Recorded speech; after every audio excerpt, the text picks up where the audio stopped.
Live है madam आप। Thank you, sir. Hi, good morning, everyone. So we'll be continuing with the topic that we have left yesterday.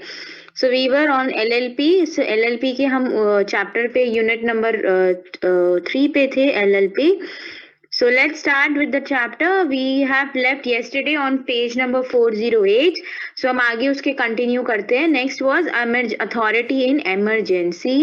Authority in emergency का मतलब क्या होता है कि पार्टनर्स को क्या अथॉरिटी देनी चाहिए या what is the authority partners have कि अगर कोई इमरजेंसी सिचुएशन आती है तो अगर इमरजेंसी सिचुएशन में कहती हूँ कोई इमरजेंसी सिचुएशन है तो पार्टनर्स के पास फुल अथॉरिटी है, जितनी अथॉरिटी उनके पास है उसके बियॉन्ड जाके वो अथॉरिटी अपनी अथॉरिटी इस्तेमाल करे और एलएलपी को बचाए। एलएलपी के अगर कोई चीज ऐसी है जिससे एलएलपी को नुकसान होगा तो वो पार्टनर्स के पास अथॉरिटी है कि वो बियॉन्ड अपनी अथॉरिटी के बियॉन्ड जाके वो उसको सेव करे, एलएलपी को बचाए।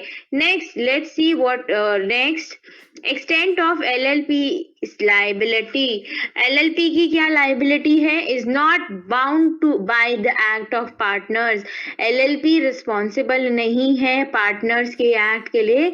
जो डील कर रही है पर्सन, अगर पार्टनर्स के पास अथॉरिटी है तो अगर और नहीं है authority but still LLP responsible नहीं है किसी भी पार्टनर्स के एक्ट के लिए। अगर कोई भी काम पार्टनर गलत करता है तो पार्टनर्स को ही भरना पड़ेगा, एलएलपी की कोई रिस्पॉन्सिबिलिटी नहीं है। नेक्स्ट है extent of partners liability. Partner की क्या लाइबिलिटी रहेगी? ये हमने पहले भी किया था कि पार्टनर डायरेक्टली और इनडायरेक्टली लाइबल नहीं है कोई भी ऑब्लिगेशन एलएलपी के लिए। एलएलपी का कुछ भी नुकसान, अगर कोई भी ट्रांजैक्शंस होती हैं उसमें लॉस होता है तो पार्टनर्स रिस्पॉन्सिबल नहीं है। पार्टनर्स रिस्पॉन्सिबल कब होंगे? अगर वो कोई काम गलत करते हैं, अपनी वो फ्रॉड पर्पस से कोई काम करते हैं, कोई काम गलत करते हैं, then it would be partners liability. Next है liability of partner by holding out. So there is an example which says there P represents to R that he is a partner in LLP while actually he is not a partner, and N in the phrase representation gives credit to the LLP. एक जना P है, वो P क्या represent करता है? मैं क्या represent करती हूँ आपको कि मैं एक LLP की पार्टनर हूँ बट मैं पार्टनर नहीं हूँ, तो आप मुझे क्या दे देते हैं? क्रेडिट दे देते हैं और एलएलपी इंसॉल्वेंट हो जाता है। अब लाइबल कौन होगा? आपने जो लोन दिया वो कौन भरेगा? आपका लोन मैं भरूंगी, because it is estoppel. Holding out से मैंने आपको गलत एक बहकावे में रखा कि मैं एक एलएलपी हूँ जबकि मैं एक एलएलपी की पार्टनर्स हूँ ही नहीं। नेक्स्ट हमारे पास आता है diseased partners liability. Diseased partners liability क्या होता है? जिस पार्टनर की डेथ हो जाती है उसकी क्या लाइबिलिटी बनती है? So that is diseased partners liability. 1 second.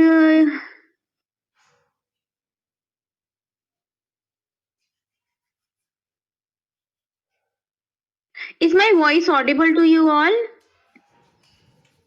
Is my voice audible? Is my voice audible? Deepika, is my voice audible?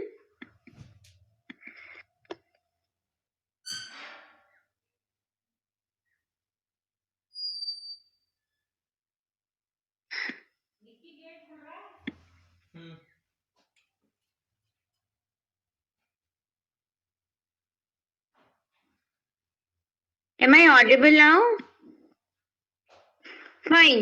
So let's see. Next we have diseased partners liability. जिस partner की death हो जाती है उसकी क्या liability होती है?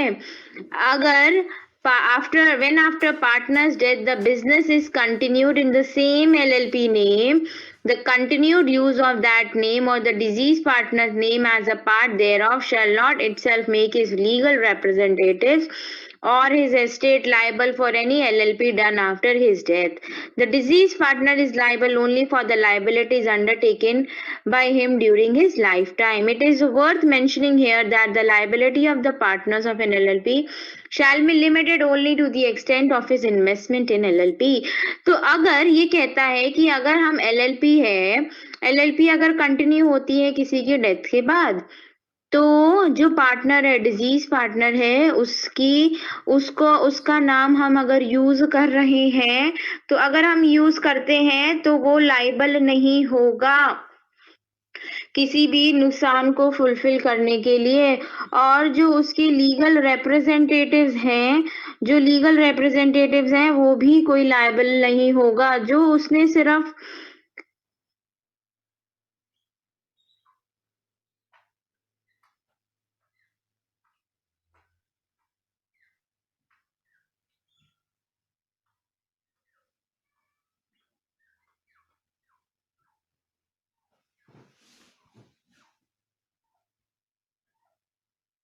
वो लाइबल नहीं होगा। लाइबल सिर्फ वो किस चीज के लिए होगा, जिस चीज के लिए उसने लाइबिलिटी इनकर करी है अपने ड्यूरेशन में, अपने लाइबिलिटी अपने पार्टनर जो उसने जब बिजनेस वो चल रहा था उस दौरान जो भी उसने लाइबिलिटी इनकर करी है वो सिर्फ उसी लाइबिलिटी के लिए, उसी चीज के लिए लाइबल है। Unlimited liability in the case of fraud, ये मैं आपको ऑलरेडी बता चुकी हूँ। अगर हमारा पार्टनर कोई भी फ्रॉड करता है, अगर कोई फ्रॉड कर रहा है तो क्या करेगा, उसकी लाइबिलिटी लिमिटेड से अनलिमिटेड हो जाएगी, उसकी लाइबिलिटी अनलिमिटेड हो जाएगी। और अगर फिर भी वो डिफ्रॉड कर दिया, अगर वो फ्रॉडलेंट पर्पस के लिए प्रूव हो जाता है, तो he would be punishable with imprisonment for a term which may extend up to 2 years and fine not less than 50,000 which may extend up to 5 lakhs। 5 lakh तक एक्सटेंड हो सकता है और 50,000 से कम, मतलब 50 मिनिमम 50,000 से लेकर 5 लाख तक का उसको फाइन लग सकता है, जिसमें उसको इम्प्रिजनमेंट भी हो सकती है 2 years की। नेक्स्ट हमारे पास आता है विसल ब्लोअर। अब विसल ब्लोअर आपने सुना होगा पहले क्या होता है। विसल ब्लोअर क्या होता है, ऐसी कोई कंपनी या फर्म जो काम कर रही है किसी को गलत, डूइंग समथिंग रॉन्ग और इलीगल, कोई काम गलत कर रही है या फिर गलत कर रही है। सो इस केस में क्या होता है विसल ब्लोइंग में, that I am a part of a company, मेरी कंपनी में कुछ ऐसी चीजें हैं जो कि सीक्रेट्स हैं, जो कि मुझे किसी के साथ डिस्कस नहीं करनी है, बट मैं डिसऑनेस्ट होकर आपको चीजें बता देती हूँ, जिससे क्या होगा, अगर कुछ ऐसी गलत काम हो रहे हैं मेरी फर्म के अंदर, कुछ गलत, विसल ब्लोइंग मतलब कि कोई मेरी फर्म में गलत काम हो रहे हैं और उस गलत काम को मैं छुपा रही हूँ, बट ऐसे कोई एम्प्लॉई जब वो बता देता है कि कोई गलत काम हो रहा है, फ्रॉड हो रहा है, डिसऑनेस्टी है, so that is called whistle blowing. कि मीन्स मैंने अपनी कंपनी के बारे में बताया कि वो काम कोई गलत कर रही है, इलीगल कर रही है। सो एलएलपी के अगेंस्ट कोर्ट में केस हो जाएगा and that would be punishable under the act, वो पनिशेबल हो जाएंगे, they would be levied with some penalties and imprisonment. फिर इसमें है नो सच पार्टनर्स और employ shall be discharge, suspended, threatened, harassed और in any manner discriminated against the terms and conditions, जिसने भी बताया है उसके अगेंस्ट ऐसा कोई भी केस नहीं हो सकता, या फिर उसको डिस्चार्ज नहीं कर सकते, थ्रेटन नहीं कर सकते कि उसने कोई इंफॉर्मेशन बताई है कि that he won't be prove any, वो कंपनी को गिल्टी प्रूव कर रहा है तो उसको कुछ भी नहीं हार्म होगा और उसको कोर्ट हम उसको कोर्ट प्रोवाइड करेगी, उसको प्रोटेक्शन मिलेगी. So this was whistle blowing.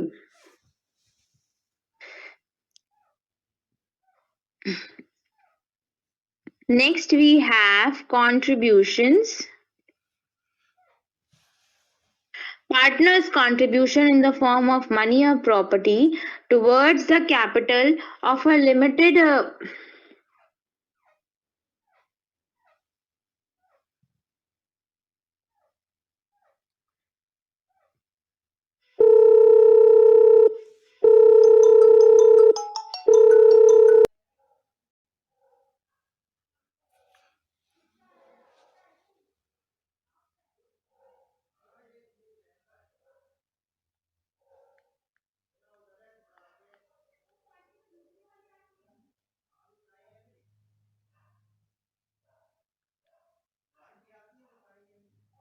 Next we have the partners contribution. Partners की कंट्रीब्यूशन क्या है, हमें किस बिहाफ पे मिल रही है, मनी मिल रही है या प्रॉपर्टी मिल रहा है. हम कंट्रीब्यूशन क्यों ले रहे हैं, क्योंकि उनकी कैपिटल कंट्रीब्यूशन है. सो वो किस फॉर्म में आएगी, किसके अंडर आएगी, कंपनीज एक्ट 2013 के अंडर आएगी. और जो भी अगर हम वाइंड अप करते हैं सो पार्टनर्स किस चीज के लिए लाइबल है, अगर उन्होंने कोई फ्रॉड नहीं किया है सो पार्टनर्स आर जस्ट लाइबल कि जितना उन्होंने भी नुकसान, जितना उन्होंने भी कैपिटल उनकी कंट्रीब्यूशन है उसी का फाइनल मतलब वो ही लायबिलिटी वो इनकर करेंगे या फिर वही लायबिलिटी उतनी ही लायबिलिटी वो पे करने के लिए लायबल है. Clear?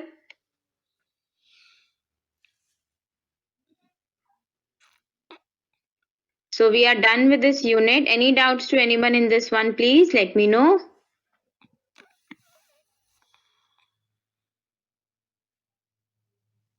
Tushar, that is a question, that is a different question. Direct questions, mix and match questions आते हैं. Please refer to the previous year question paper. You will get an idea that how are the questions asked. Not very direct, not very twisted, but see different question, different types. Her set का question, her different types of question comes, and paper would be I think so for 75 marks. Any doubts to anyone in this chapter? Please let me know, or we'll start with the next chapter.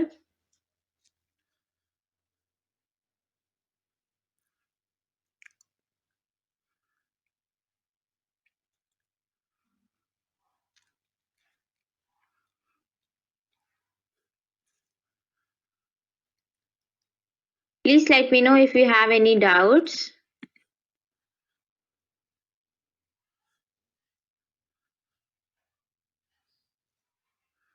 No, let's start with the next chapter then. We are left with 2 more chapters in this unit.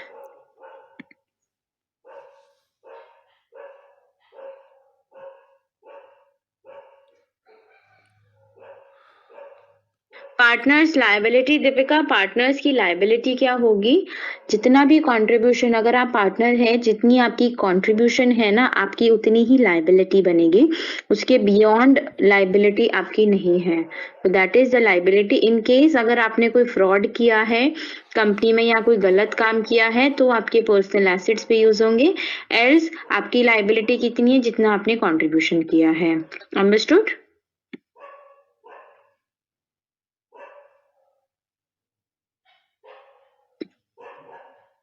Good morning, good afternoon. I don't know when are your exams. Please refer to the date sheet.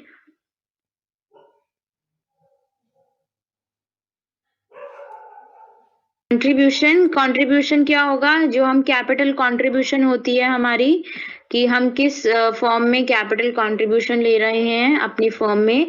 अगर कोई agreement हम follow नहीं कर रहे हैं, हमने पढ़ा था शेड्यूल 1 फॉलो होगा, जिसमें क्या होगा कि हमारे पार्टनर्स की, सबकी पार्टनर्स इक्वली शेयर करेंगे losses, profits, and the capital contribution would also be equal.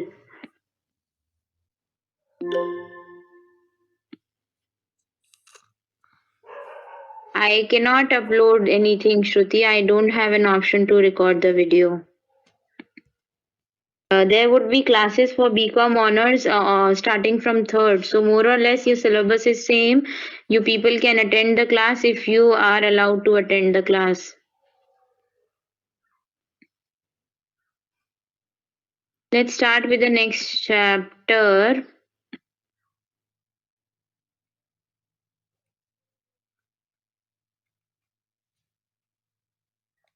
Next we have accounts, audit and taxation. हम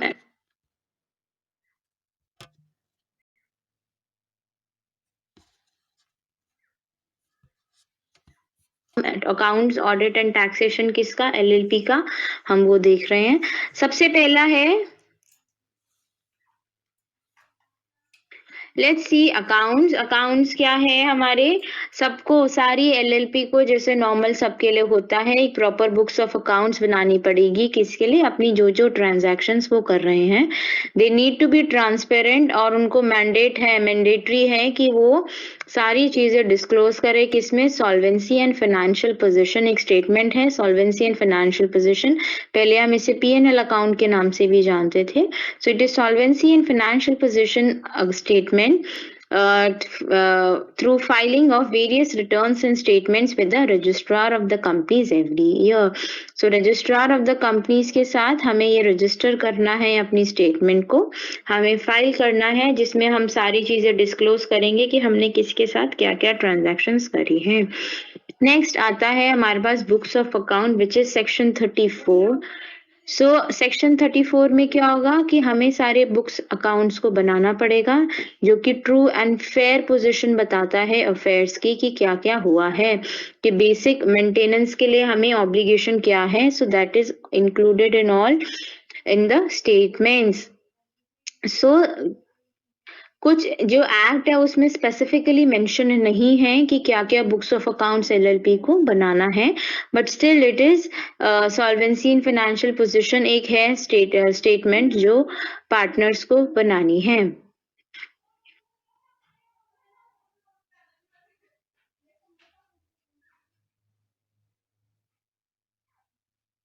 next we have LLP. Financial year कब फॉलो करते हैं हम एलएलपी में, जो नॉर्मल होता है 1 April to 31 March, that is the financial year. अगर इम्पोर्टेंट क्या है कि अगर इनकॉर्पोरेशन एलएलपी अगर 30 सितंबर के बाद इनकॉर्पोरेट हुई है, मतलब 1 अक्टूबर को हुई है, उसके आफ्टर हुई है, तो उसका जो फर्स्ट फाइनेंशियल ईयर होगा वो 31 मार्च का नेक्स्ट ईयर होगा, नेक्स्ट टू नेक्स्ट ईयर होगा। सो इसका मतलब जो फर्स्ट फाइनेंशियल ईयर हो जाएगा, अगर 30 सितंबर के बाद आपकी फर्म आती है इनकॉर्पोरेट होती है, तो आपका जो फर्स्ट फाइनेंशियल ईयर होगा वो मोर देन 12 मंथ्स का हो जाएगा। सो फॉर एग्जांपल अगर 1 अक्टूबर 2010 को हमने इनकॉर्पोरेट किया है तो फाइनेंशियल ईयर कब एंड होगा, 31 मार्च 2012 को एंड होगा फाइनेंशियल ईयर। नेक्स्ट है basis of accounting. So the financial statement can be prepared either on the cash basis of accounting or on the accrual basis of accounting। या तो cash basis पे या फिर accrual basis पे हम accounting को follow कर सकते हैं। बेसिक है डबल एंट्री बुक कीपिंग है, दैट इज सेम जो हम पहले करते आ रहे हैं। अब फॉर्म्स एंड कंटेंट्स बताए हैं। सबसे पहले सारे पैसे जितने भी all the money received and expended by LLP and the matters in respect of which the receipt and expenditure takes place, जितने भी पैसे रिसीव हुए हैं एलएलपी के और रिस्पेक्ट में मैटर्स में क्या क्या चीजें हमें पैसे रिसीव हुए हैं, everything should be included in the respect of expenditure. जो भी एक्सपेंडिचर जितना हमने रिसीव किया, जितना स्पेंड किया है, सो वो सारी चीजें मेंशन होनी चाहिए। हमारी एसेट्स एंड लायबिलिटीज किसकी, एलएलपी के पास क्या एसेट्स है, क्या लायबिलिटीज हैं, क्या गुड्स खरीदे हैं, इन्वेंट्रीज कितनी है, वर्क इन प्रोग्रेस क्या है, फिनिश गुड्स क्या है, कॉस्ट ऑफ गुड्स सोल्ड क्या है, सारी चीजें हमारी स्टेटमेंट में इंक्लूड होगी। नेक्स्ट है पीरियड्स ऑफ प्रिजर्वेशन। हमें अपनी स्टेटमेंट्स को कितने सालों तक संभाल के रखना है, तो 8 साल जो प्रीवियस अभी करंट ईयर है उसके पुरानी 8 स्टेटमेंट्स हमें ठीक कंडीशन में संभाल के रखनी है। कहाँ रखनी है? अपने रजिस्टर्ड ऑफिस में। Clear? So for the previous 8 years हमें वो चीज सिचुएशन हमें कंडीशन है वो हमें फॉलो करनी पड़ेगी। नेक्स्ट है statement of accounts and solvency. So every LLP is required to prepare a statement of account and solvency each year to file the same with the registrar of the company. क्या चीज prepare करनी पड़ेगी? Statements of accounts and solvency statement हमें file करनी पड़ेगी registrar of companies के पास। So the annual statement is one of the most important disclosures by LLP annually which is open for public inspection. कोई भी जाके उनकी स्टेटमेंट को देख सकता है, इंस्पेक्ट कर सकता है। टाइम पीरियड क्या, कितना टाइम आपको मिलेगा स्टेटमेंट्स प्रिपेयर करने के लिए? 6 महीने के अंदर, फाइनेंशियल ईयर के खत्म होने के बाद within 6 years you need to prepare your statement. So 31 मार्च अगर हम देखें, सो एनुअल स्टेटमेंट्स 30 सितंबर तक प्रिपेयर हो जानी चाहिए। 30 सितंबर तक आपकी स्टेटमेंट प्रिपेयर हो जानी चाहिए। सो टाइम पीरियड कितना मिलेगा? जैसे ही आपकी फाइनेंशियल ईयर एंड होता है उसके विद इन 6 months में आपको स्टेटमेंट बनानी पड़ेगी। नेक्स्ट है time period for filing. Time period कितना मिलेगा?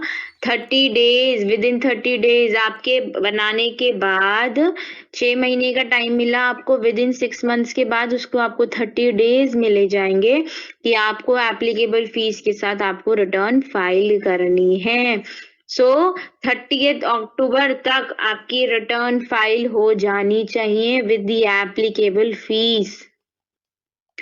नेक्स्ट है कि क्या क्या कंटेंट्स हैं। सो the annual statement of account and solvency has to be submitted in the format prescribed in form number 8 में जैसे प्रिस्क्राइब है वो आपको सबमिट करनी है।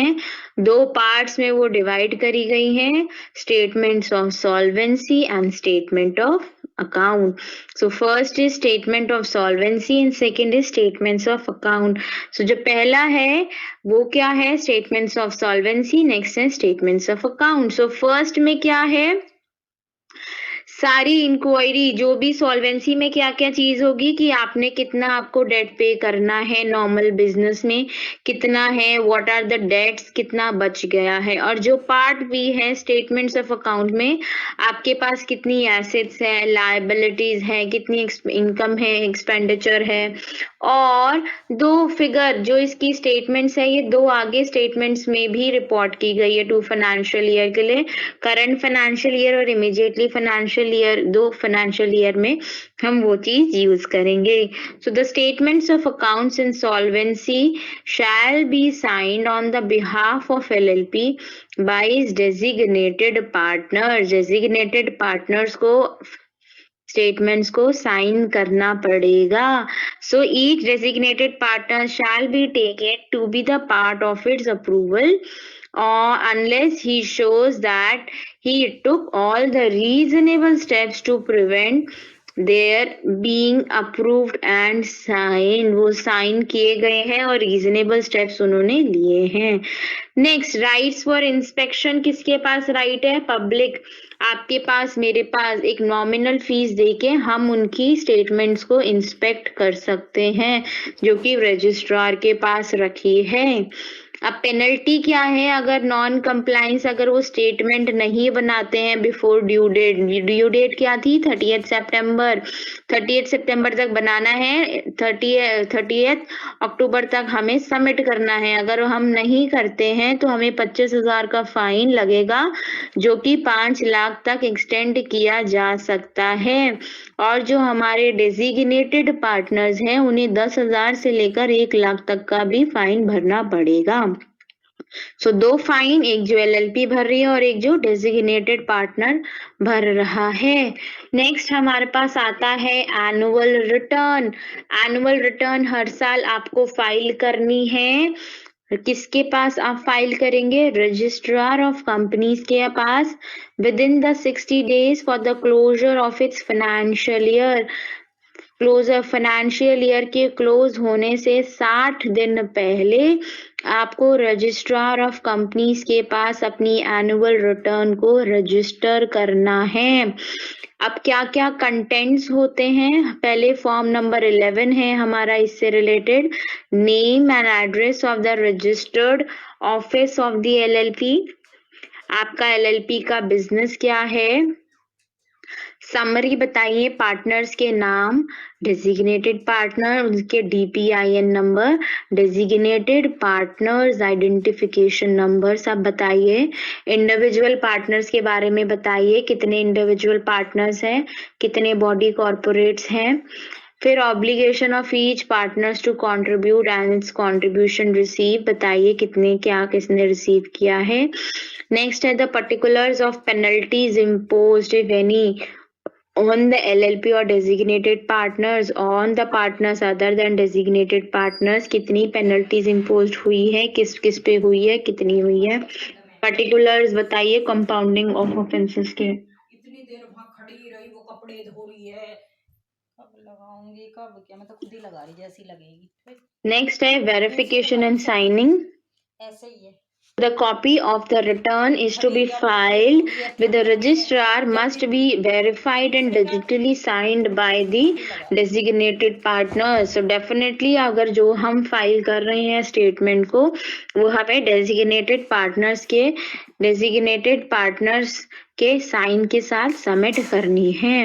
नेक्स्ट है एनेक्जर। एनेक्जर क्या होता है? कंपनी एंड में क्या क्या चीजें हैं? सो annual return should be accompanied by the certificate, company secretary CS से साइन होना चाहिए, जिसमें वो बताएंगे जो सारी इंफॉर्मेशन हमने अपने अकाउंट्स में दी है वो सारी सच है और ट्रू है। राइट टू इंस्पेक्शन मैंने आपको बता दिया है, हम कर सकते हैं। Next penalty for non compliance, it is also same, 25,000 से 5 लाख तक की और 10,000 से 1 लाख तक की किसको पेनल्टी लगेगी? डेजिग्नेटेड पार्टनर्स को। ये सारी इंफॉर्मेशन किसके लिए है? हमारी एनुअल रिटर्न के लिए। और वो ऊपर जो हमने पढ़ा था वो अकाउंटमेंट और सॉल्वेंसी अकाउंट जो हमारे है सॉल्वेंसी स्टेटमेंट के लिए था, statement of accounts and solvency के लिए था। So the penalty remain same for both. Next अब हमारे पास आ जाता है ऑडिट। ऑडिट क्या होता है? जब हम सारे स्टेटमेंट्स को प्रिपेयर कर लेते हैं तो ऑडिट होती है। एक दूसरा ऑडिटर आता है कि वो ये देखता है कि सारी चीजें उसमें ठीक है या नहीं है। सो जिसकी टर्नओवर 40 लाख से ज्यादा की नहीं है और कैपिटल कंट्रीब्यूशन 25 लाख से कम ज्यादा नहीं है तो वो एग्जेम्प्ट है, उन्हें ऑडिट कराने की रिक्वायरमेंट नहीं है। सो अगर 40 लाख से ज्यादा की आपकी कंट्रीब्यूशन है, टर्नओवर है और कैपिटल कंट्रीब्यूशन 25 लाख से ज्यादा है तो आपको एलएलपी को अपने अकाउंट्स को ऑडिट कराना पड़ेगा। अब रूल्स क्या है ऑडिटर्स के? सबसे पहले क्वालिफिकेशन क्या होती है ऑडिटर की कि वो CA chartered accountant in practice होना चाहिए। ऐसी कोई बॉडी कॉर्पोरेट नहीं होनी चाहिए जो डिस्क्वालिफाइड हो, and he should be appointed as an auditor by a company. LLP is a body corporate है जो कि एक्सेप्शन है कि LLP of chartered accountant in practice में be appointed as an auditor. जो एलएलपी ऑडिटर क्या होगा? चार्टर्ड अकाउंटेंट जो एलएलपी का होगा उसके केस में होगा तो वो ऑडिटर बन सकता है। रेम्यूनरेशन, कितनी रेम्यूनरेशन होगी? जो डेजिग्नेटेड पार्टनर्स फिक्स करेंगे एलएलपी अग्रीमेंट में। नेक्स्ट है हमारे ऑडिटर अपॉइंट कैसे होंगे? सो एन ऑडिटर और auditors shall be appointed for each financial year of the LLP for auditing its accounts. The power to appoint auditor has been given to the designated partners. किसके पास power है? Designated partners के पास power है कि वो appointment देखे। So casual vacancy and the vacancy caused by the removal of the auditor में also may be filled by the designated partner से भी फिल कर सकते हैं। डेजिग्नेटेड पार्टनर्स ही फिल करेंगे। सो पार्टनर्स में appoint auditor where designated partners fail to appoint. Partners का टाइम काम आ जाएगा अगर डेजिग्नेटेड पार्टनर्स अपॉइंट नहीं करते हैं। सो फर्स्ट ऑडिटर कब कब तक हो जाने चाहिए? फाइनेंशियल ईयर के एंड से पहले पहले हो जाने चाहिए। जो सब्सिक्वेंट उसके बाद के ऑडिटर्स है वो 30 डेज प्रायर होने चाहिए। किसके? Financial end of financial year. So the auditor so appointed shall hold the office according to the terms of his appointment. He shall continue to hold office, such office till a new auditor is appointed and is reappointed. Clear? Next है reappointment of auditors. No auditor has been appointed by the designated partners or the partners failure of designated partners to appoint auditor. The retiring auditor shall be deemed to be reappointed. जो auditor retire हो रहा है वो appoint हो सकता है दोबारा। किस केस में? जब एलएलपी का अग्रीमेंट में लिखा है कि वो रीअपॉइंट हो सकता है, जब ये लिखा है कि जो मेजॉरिटी ऑफ पार्टनर्स है वो डिटरमाइन किए गए हैं शुड हैव बीन रीअपॉइंटेड और have given a notice to the failure of the auditor in the, उसमें हम ये बोल सकते हैं अगर वो रीअपॉइंट नहीं होना या नहीं करना तो वो उन्हें मेंशन करना पड़ेगा कि ये नोटिस है अनविलिंग टू बी रीअपॉइंटेड। और ऑडिटर भी मना कर सकता है कि मैं दोबारा रीअपॉइंट नहीं होना चाहता। तो अगर ऑडिटर मना कर देता है तो उसको एक लेटर लिखना पड़ेगा जो कि रजिस्टर्ड ऑफिस ऑफ एलएलपी है। कितने टाइम तक? 14 दिनों before the not less then 14 days before the end of the time allowed for appointment of new auditor. जब तक हमारे को नया ऑडिटर का टाइम है उसके 14 दिन पहले उसे ये चीज हमें बतानी पड़ेगी। नेक्स्ट आता है removal of and resignation of auditor. कभी भी ऑडिटर को हम हटा सकते हैं अगर हमारे एलएलपी प्रोसीजर या एलएलपी अग्रीमेंट में है। अगर कुछ भी मेंशन नहीं है अग्रीमेंट में, सो अगर जब सारे पार्टनर्स चाहेंगे तो ऑडिटर्स को हटा दिया जाएगा। नेक्स्ट है पेनल्टी फॉर नॉन कंप्लायंस। अगर एलएलपी ऑडिट के रूल्स फॉलो नहीं करती है, इसका भी पेनल्टी सेम है, 25,000 से लेकर 5 लाख और 10,000 से लेकर 1 लाख। एलएलपी को कितना लगेगा? 25,000 से 5 लाख। और हमारी जो एलएलपी है अगर जो डेजिग्नेटेड पार्टनर्स है उसको 10,000 से लेकर 1 लाख तक का फाइन लगेगा। नेक्स्ट हमारे पास आता है powers and duties of the auditor. क्या क्या ड्यूटीज है, क्या क्या पावर है? ऑडिटर को सबसे पहले ही has a right to access कि बिजनेस आवर्स में आपके सारे बुक्स ऑफ अकाउंट्स को वो देख सकता है। वो सारी एक्सप्लेनेशन ले सकता है। जो जो इंफॉर्मेशन इसको रिक्वायर्ड है डेजिग्नेटेड पार्टनर्स को देनी पड़ेगी। ऑडिटर्स को ऑनेस्टली एक्ट करना चाहिए, रीजनेबल स्किल्स के साथ एक्ट करना चाहिए जिसमें कि उसकी ड्यूटीज डिस्चार्ज हो रही है। वो नेग्लिजेंस का पार्ट नहीं होना चाहिए। ऑडिटर सस्पिशियसली एक्ट नहीं करना चाहिए। अगर कोई सस्पिशियस एक्टिविटी होता है उसे इन्फॉर्म करनी चाहिए। अगर कोई गलत काम हो रहा है तो उसको पार्टनर्स के नॉलेज में लेके आना चाहिए।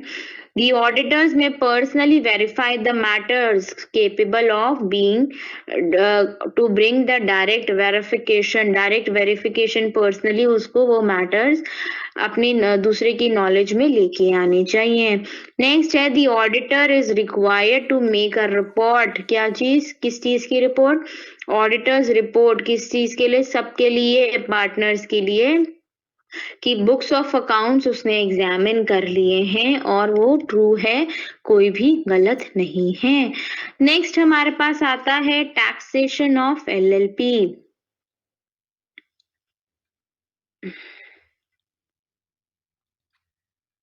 नेक्स्ट है taxation of LLP. So the LLP act 2008 does not contain, कुछ भी प्रोविजंस नहीं है टैक्स रिजीम के लिए. सारी टैक्सेशन पॉलिसी किसके अंदर फॉलो किए जाएंगे? इनकम टैक्स एक्ट के अंदर ही फॉलो किए जाएंगे. So it is more similar to partnership form, जो पार्टनरशिप फॉर्म के सिमिलर ही है, जो टैक्स प्रोविजन हमें फॉलो करने हैं. नेक्स्ट है कंडीशंस विद टैक्सेशन स्कीम हम देखते हैं. So income tax act partnership firm कितना पे करती है? It's profit after, what is he paying? It pays profit after deducting the business expenditure, salaries and interest to the partners. The share of profit is then exempted in the hands of the partners and they are taxed on the part of the salary and the interest which was allowed as deduction in the hands of the firm. So ये सारी चीजें deduction allow की जाएंगी. AMT क्या होता है? Alternate minimum tax होता है. ये एक तरीके का दूसरा टैक्सेशन पॉलिसी है. कुछ फर्म्स अगर इस उसके अंदर आते हैं, परव्यू में आते हैं, रेगुलर टैक्सेशन सिस्टम नहीं फॉलो करना चाहते, तो वो AMT के थ्रू पे कर सकते हैं. विच इज पेड, किस चीज के लिए पे किया जाता है? एडजस्टेड टोटल इनकम के अंदर आप पे करते हो, जो कि 18.5% प्लस सेस चार्जेस होते हैं. ड्यू डेट क्या है हमारी इनकम टैक्स रिटर्न की? सो ड्यू डेट क्या होती है? बिफोर 31 जुलाई से पहले पहले हमें tax accounts are not to be audited. The due date is on or before 30th September if the accounts are to be audited. अगर हमारे accounts audit नहीं होते हैं तो 31 जुलाई है, और अगर accounts audit होते हैं तो 30th September हमारी डेट है. नेक्स्ट है signing off income tax return. Income tax return should be verified and सारे पार्टनर्स को साइन करना चाहिए, डेजिग्नेटेड पार्टनर्स को साइन करना चाहिए. लाइबिलिटी क्या होगी towards the tax of LLP in liquidation? अगर लिक्विडेट होता है, सब अपने अपने सारे जॉइंटली LLP और पार्टनर्स जॉइंटली लाइबल होंगे for the taxes to be paid by the LLP in the liquidation. अगर लिक्विडेट होती है तो अगर लाइबिलिटी प्रूव करती है कि non recovery of tax, then that would be misfeasance, breach हो जाएगा आपके पार्ट पे.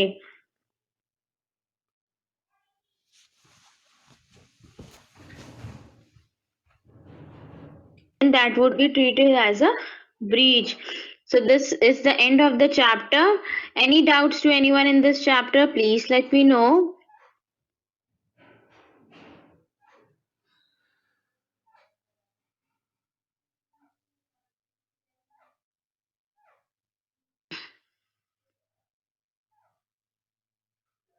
See, there are few small topics. वो मैंने छोड़े हैं because as directly mentioned नहीं है, but you can go through these topics. No idea about the exam date? Any doubts? सारी PDFs Google Classroom पे अवेलेबल है. No idea. I am just following the syllabus. मैं syllabus follow कर रही हूँ और उसमें वॉट एवर इज मेंशन मैं वो काम वो आपको करवा रही हूँ. This is the Google classroom code. Any doubts to anyone please? Taxation system क्या है? See I just tell you again.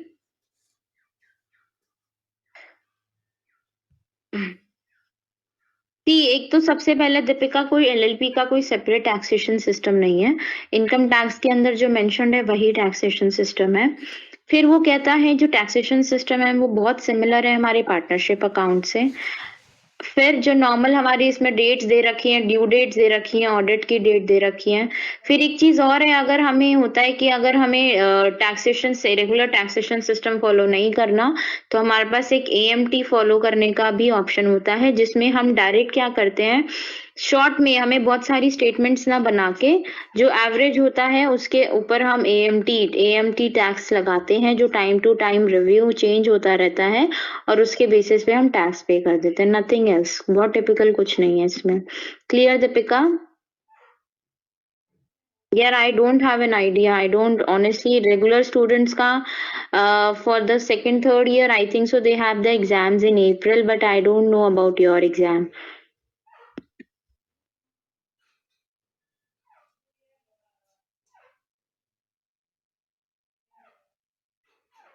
Siddharth क्या मैसेज है?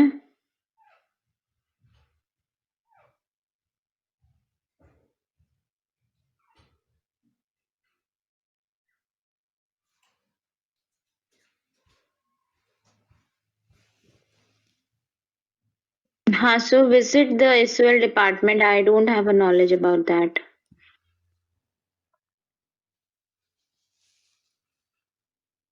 What are the schemes? See, nothing. क्या scheme है Deepika? I'm not getting your question.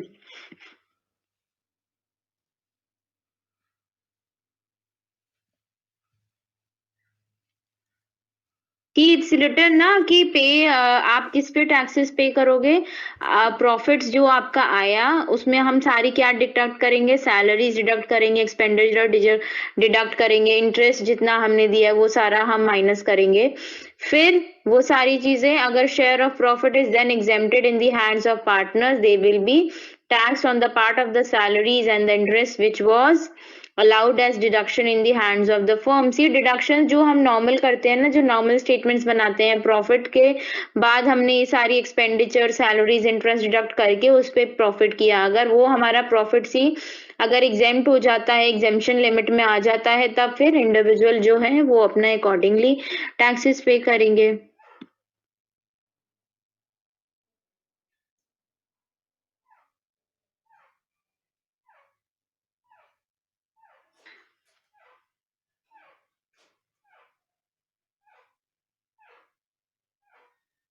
सारी PDF online है, बस एक कंटिजेंट कॉन्ट्रैक्ट्स का नहीं है, वो मैं डाल दूंगी.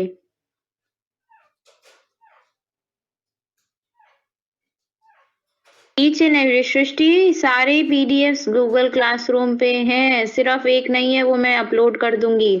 प्लीज रेफर टू दे, वहीं से रेफर कीजिए. मेरे पास separately I don't have any PDFs. सब पीडीएफ्स मैंने ऑलरेडी अपलोड करे हुए हैं.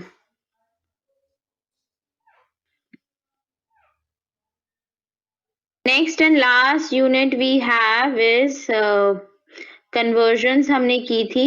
Let's see what are the conversion methods.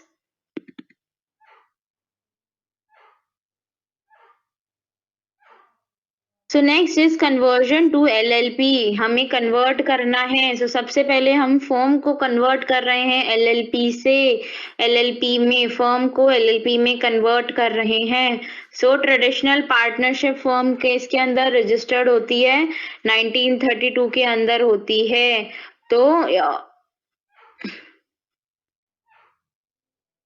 तो वो कन्वर्ट कर सकती है LLP में कन्वर्ट कर सकती है. और ये किसके अंदर आता है, हमारा सेकेंड शेड्यूल का पार्ट है. कन्वर्जन का मतलब क्या होता है, जब एक LLP में हम कन्वर्ट कर रहे हैं, जो पुराने सारे एसेट्स थे, जो पार्टनर्स थे, वो अब नए पार्टनर्स, नई फर्म का पार्ट हो जाएंगे. एलिजिबिलिटी क्या है हमारी कन्वर्जन की, फर्म अप्लाई कर सकती है ROC के पास कि मेरे को कन्वर्ट करना है LLP में, सारे एग्जिस्टिंग पार्टनर्स को कन्वर्ट करना है. नेक्स्ट प्रोसीजर क्या है, सबसे पहला क्या प्रोसीजर है कि डेजिग्नेटेड पार्टनर्स हमें डिसाइड करने हैं, उनका DPIN नंबर लेना पड़ेगा, उनके डिजिटल सिग्नेचर्स लेने पड़ेंगे जो हमें डॉक्यूमेंट्स में साइन करवाने हैं. फिर हमें रजिस्ट्रार ऑफ द कंपनी को LLP का नाम बताना है जिसमें हमें कन्वर्ट करना है कि वो अवेलेबल है भी या नहीं है. फिर LLP का अग्रीमेंट आएगा, इनकॉर्पोरेशन डॉक्यूमेंट आ जाएगा. जब ये सारी चीजें हो जाएंगी, हमें एक फॉर्म भरना है विच इज फॉर्म नंबर 17. किसके पास, ROC के पास हमें वो फाइल करना है. और वो कहाँ मिलेगा, हमें रजिस्टर्ड ऑफिस में मिलेगा. अब जो एप्लीकेशन हम डिपॉजिट करेंगे डॉक्यूमेंट्स के साथ, उसमें क्या क्या चीजें होंगी, the statement of all the partners in the prescribe form containing the following particulars, namely name and the registration number if applicable of the firm, date जब इंडियन पार्टनरशिप एक्ट आपने रजिस्टर इंडियन पार्टनरशिप एक्ट के अंदर आपने register कराया था वो date, incorporation document, statement made either by CS advocate CA, किस चीज के लिए कि आप फॉर्मेशन कर रहे हो पार्टनरशिप से हटके किस में जाना चाहते हो, एलएलपी के अंदर जाना चाहते हो जिसमें आपने सारे कंप्लायंसेस सारे रूल्स एंड रेगुलेशंस आपने फॉलो करे हैं।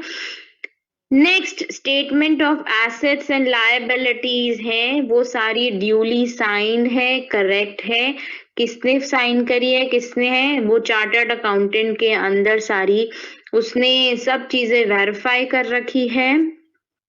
List of all the creditors along with their consent to the conversion, the clearance, approval or permission from the concerned body and authority if needed, other attachments like details of income tax return filed, particulars of pending proceedings if any, rejection letter by the registrar for conversion applied, वो सारी चीजें आपको mention करनी पड़ेगी। अब registration of conversion, अगर हम after receiving ये सारे डॉक्यूमेंट्स जब हमारे पास आ जाएंगे, रजिस्ट्रार देखेगा कि जो हमने चीजें दिए हैं वो सेटिस्फाई कर हुआ है या नहीं हुआ, सारी चीजें ठीक है या नहीं है, उसके बाद एक सर्टिफिकेट ऑफ रजिस्ट्रेशन देगा किस चीज के लिए, फिर हमें फॉर्म 19 भरना है एलएलपी रूल्स के अकॉर्डिंग जिसमें हमें वो रजिस्टर करना पड़ेगा to get that certificate. LLP registrar के पास ऑप्शन है कि वो मना कर दे कि वो फाइल नहीं वो एलएलपी में कन्वर्ट नहीं करने दे रहा अगर उसको लगेगा कोई डॉक्यूमेंट गलत है या इनकम्प्लीट है। नेक्स्ट है intimation to the registrar, the LLP so converted is under an obligation to inform the concerned registrar of the firm with which is earlier registered under the provisions of Indian partnership within 15 दिनों में बताना पड़ेगा कि register हो चुका है LLP. अगर हम LLP registrar of the firms को नहीं बताते हैं, एलएलपी को 100 रुपए के हिसाब से पर डे के हिसाब से फाइन पे करना पड़ेगा। अब इफेक्ट क्या होगा रजिस्ट्रेशन का, अब एलएलपी आ जाएगा, नाम आ जाएगा, पार्टनरशिप हट जाएगा, जो सारे पुराने एसेट्स थे टैंजिबल इनटैंजिबल आपके डेट्स आपके लॉसेस सब चीजें किसके अंदर आ जाएगी आपकी एलएलपी में आ जाएगी। अब आपकी फर्म रजिस्टर हो जाएगी एलएलपी एक्ट के अंदर और जो पुरानी फर्म थी वो डिसॉल्व हो जाएगी। क्लियर। नेक्स्ट है और क्या कॉन्सिक्वेंसेस हो जाएंगे आपके कन्वर्जन में, registration in relation to the property, अगर कोई पुरानी प्रॉपर्टी थी वो अब नई प्रॉपर्टी आपके नई फर्म में हो जाएगी, जो भी पेंडिंग प्रोसीडिंग्स थी आपकी पार्टनरशिप फर्म में वो अब नई फर्म में एलएलपी में आपको कंटिन्यू करनी पड़ेगी। कोई भी रूल्स कोई भी जजमेंट कोई भी कन्विक्शन बाकी है वो अब किसके अगेंस्ट होगा, एलएलपी के अगेंस्ट होगा। कोई भी एग्जिस्टिंग एग्रीमेंट्स थे आपके पहले रजिस्ट्रेशन से पहले सो वो अब किसके हो जाएंगे, अब नई फर्म के हो जाएंगे जो कि एलएलपी है। कोई भी एग्जिस्टिंग कॉन्ट्रैक्ट्स है जो आपके इमीडिएटली प्रोसीडिंग्स आपके पास थे वो अब नई फर्म के कंटिन्यू किए जाएंगे। जो भी एम्प्लॉयमेंट पहले थी अब नई फर्म की एम्प्लॉयमेंट हो जाएगी। कोई अथॉरिटी कोई पावर जैसे पहले थी वैसे ही अब कंटिन्यू की जाएगी। कोई अप्रूवल लाइसेंस जो भी फर्म के पास था वो अब एलएलपी के नाम पे हो जाएगा। कोई भी पर्सनल लायबिलिटी थी या पार्टनर्स की लायबिलिटी थी ऑब्लिगेशन था बिफोर कन्वर्जेशन सो वो कन्वर्जन से पहले अब सारा सेम रहेगा, अब बस एलएलपी के अंडर भी वो सारी चीजें हो जाएगी। नेक्स्ट है notice of conversion in correspondence, जो नोटिस हमें देना है वो 12 महीने के अंदर not less then 14 days registration के बाद हमें देना पड़ेगा क्या चीज कि हम एलएलपी में कन्वर्ट हो गए हैं इस डेट ऑफ रजिस्ट्रेशन से। ये हमारा नाम है, ये रजिस्ट्रेशन नंबर है अगर हम कन्वर्ट हुए हैं तो। So this was schedule number 3। ये हमारा नेक्स्ट शेड्यूल सेकंड शेड्यूल था जिसमें हमने बताया हम फॉर्म से किस में ट्रांसफर हुए हैं, हमारे पार्टनरशिप फॉर्म में एलएलपी में ट्रांसफर हुए हैं। एल फॉर्म से किस में ट्रांसफर हुए हैं, एलएलपी में ट्रांसफर हुए हैं। अब नेक्स्ट प्राइवेट कंपनी को हम ट्रांसफर कर रहे हैं। See each and everything is same, क्या चीज अलग है, everything is same. See first एक फॉर्म नंबर अलग है। First earlier it was a different form number. What was the form number? See, I'll just show you once for that matter. आपका form number 17 था पहले, अब क्या हो गया, अब फॉर्म नंबर 18 हो गया। रेस्ट एवरीथिंग रिमेन सेम, बस आपकी डेफिनेशन अलग हो जाएगी, बाकी सारी चीजें एग्जैक्टली सेम है। कन्वर्जन्स हैं, what are the rules and regulations, effect क्या होगा, सब चीजें सेम रहेगी। नेक्स्ट है conversion from a private company to a LLP. Private everything remain same, बस क्या हो जाएगा, हमारा एक फॉर्म नंबर डिफरेंट हो जाएगा। Although it's 18 in this situation, ये भी हमारा बाकी सारी इंफॉर्मेशन सेम रहेगी। If you do one, rest everything is same. Next we have public company to LLP, everything is same, what is different, form number इसमें भी same है। Rest everything remains same, this is form number 19। सब चीजें बिल्कुल exactly same है, nothing is different। We are done with this chapter. Any doubts to anyone, please let me know।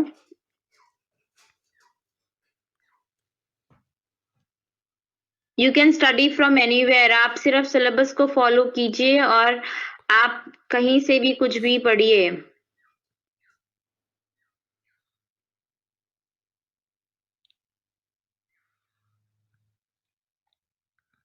Syllabus is mentioned on Google Classroom.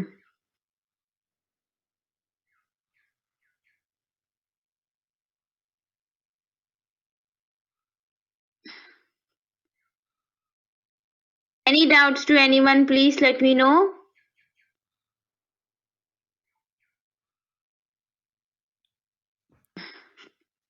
Please बताइए किसी को कोई doubt है तो।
Please, if you have any doubts, please let me know।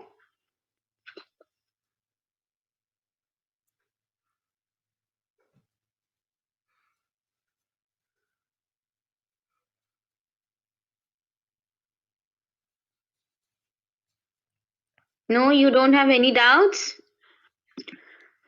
Fine, we'll continue with the last class tomorrow. In the last class, we'll be doing contingent contracts, and one chapter was left, which was breach of contract, remedies for breach of contract. So we are left with 2 chapters. We'll do that tomorrow। Fine। Google classroom code you have, किसी को कोई भी PDF चाहिए वहां से लीजिए, सिर्फ contingent contract का पीडीएफ नहीं है, बाकी सारे पीडीएफ वहां पे अवेलेबल है। Clear everyone? Any doubts to anyone?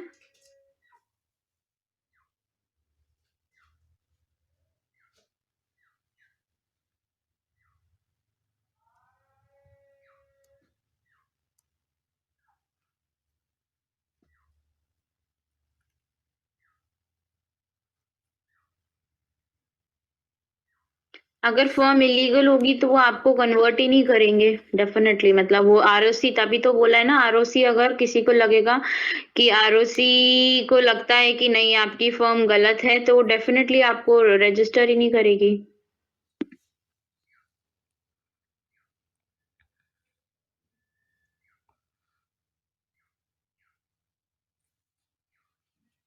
Wait, I'm giving you the Google Classroom link. Just give me a second, please.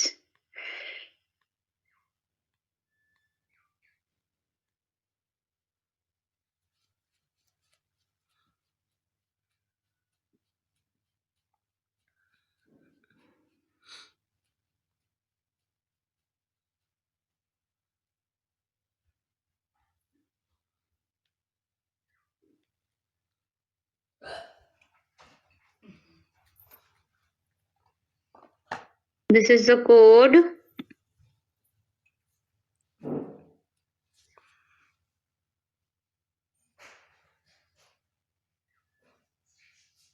And this is the link. Link is there, please. देख लीजिए. Topic for tomorrow is contingent contracts and remedies for breach of a contract. 1.5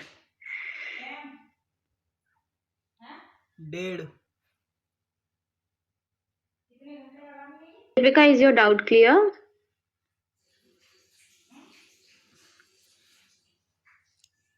annual return हमने किया है, वो आपको file करना है registrar of the companies के पास। उसका फाइनेंशियल ईयर मैंने आपको बता दिया है, उसके आपको पता है penalties, everything, each and everything is there in the PDF. आपको क्या डाउट है आप मुझसे वो पूछिए। दीपिका, आपको क्लियर है आपका doubt?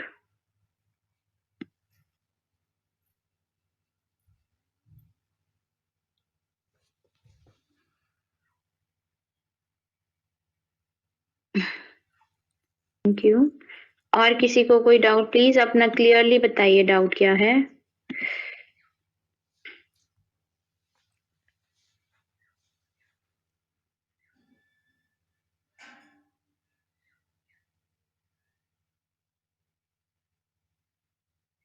Fine, thank you so much. I will see you tomorrow. We'll have a last class tomorrow. किसी को कोई डाउट्स हो प्लीज कल पूछ लीजिएगा। Thank you so much, thank you. ये सारे टॉपिक्स इंपॉर्टेंट है, आप प्रीवियस ईयर के क्वेश्चन पेपर स्टडी कीजिए और फिर आपको समझ आएगा। I honestly can't tell you which topics would come in the exam because exams are very uncertain these days, तो you never know. I can not really suggest you कि क्या चीज आ सकती है पेपर में, क्या चीज नहीं आएगी। I have told you, Nishant, contingent contract and remedies for breach of a contract. Told you.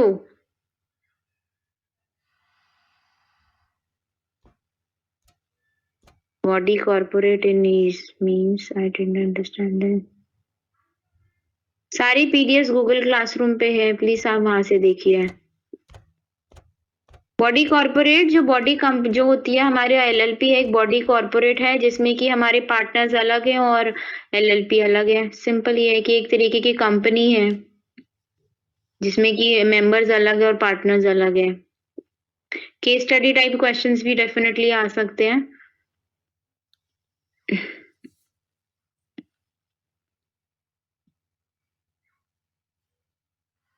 Deepika, clear?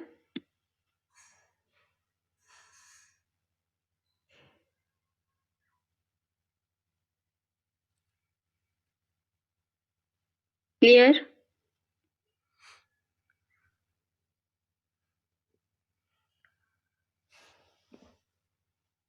What do you want? What are you asking? Mix आएगा, केस स्टडी क्वेश्चंस भी आ सकते हैं, simple direct questions can also come. You need to study properly, आपको subject material पता होना चाहिए, then you can easily answer the questions. Thank you so much. We are done with the class today. I'll see you tomorrow. Thank you so much. Sir? Sir?